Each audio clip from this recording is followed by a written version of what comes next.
દાહોદમાં મંત્રીના બીજા પુત્રની ધરપકડ કરવામાં આવી છે। મંત્રી બચુ ખાબડનો બીજો પુત્ર કિરણ ખાબડની પણ ધરપકડ કરાઈ છે।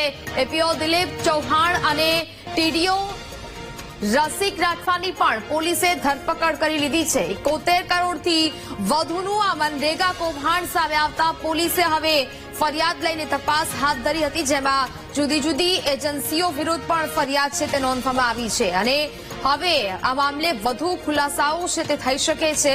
સોશિયલ મીડિયા પર એવું કહેવામાં આવી રહ્યું છે કે આ મનરેગા કૌભાંડ જે સામે આવ્યું છે તે તેનું કૌભાંડનું માત્ર 10%ની જે આ રકમ છે તે અત્યાર સુધી સામે આવી રહી છે, એટલે કે ખૂબ મોટું અહીંયા કૌભાંડ થયું હોવાનું સામે આવી રહ્યું છે અને હવે એ કાર્યવાહી પણ થઈ રહી છે।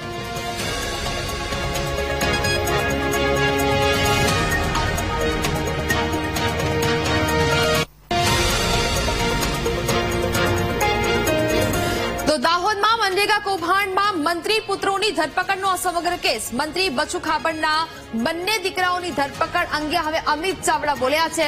શું મંત્રીના દીકરાઓનો વરઘોડો કાઢવામાં આવશે તેવા સવાલ કરાયા છે।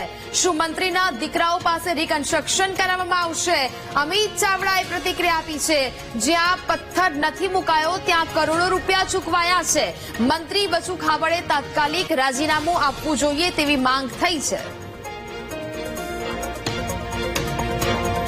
હજુ બચુભાઈ ખાબડના પુત્રોની ધરપકડ થઈ છે એટલાથી વાત નહીં અટકે। જો તપાસ ઊંડાણમાં તે પ્રમાણિકતાથી થશે તો દાહોદના ભાજપના મોટા મોટા માથાઓ પણ કાલે જેલમાં જતા કોઈ બચાવી શકવાનું નથી અને ગામથી લઈને ગાંધીનગર સુધી હપ્તા પહોંચે છે। એનું ઉત્તમમાં ઉત્તમ કોઈ ઉદાહરણ હોય તો આ દાહોદનું મનરેગા ફંડ છે।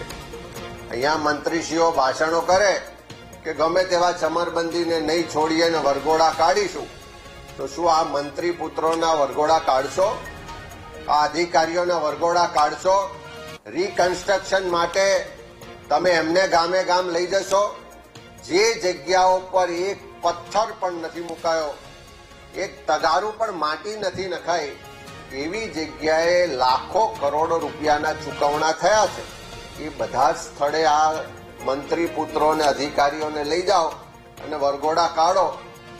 આ બચુભાઈ ખાબડ કે અધિકારીઓ જે છે એમને ત્યાં ઈડી ક્યારે પહોંચશે? એમને ત્યાં ઇન્કમ ટેક્સની રેડ પડશે કે કેમ? ખાલી ટીડીઓ કે ડેપ્યુટી ટીડીઓ કક્ષાના અધિકારીઓ પર કાર્યવાહી કરો છો, પણ મારી સરકાર પાસે માગણી છે કે આ તપાસ વર્ષ દરમિયાનના જે પણ તત્કાલીન ટીડીઓ હતા, જે પણ તત્કાલીન ડીઆરડીએના ડાયરેક્ટર હતા, જે મંજૂરી આપનારી ઓથોરિટીઓ હતી, એવા અધિકારીઓને પણ જેલના સળિયા પાછળ નાખો તો સાચી કાર્યવાહી થયેલી કહેવાશે। સરકારે તટસ્થ પ્રમાણિક અધિકારીઓની એસઆઈટી બનાવવી જોઈએ।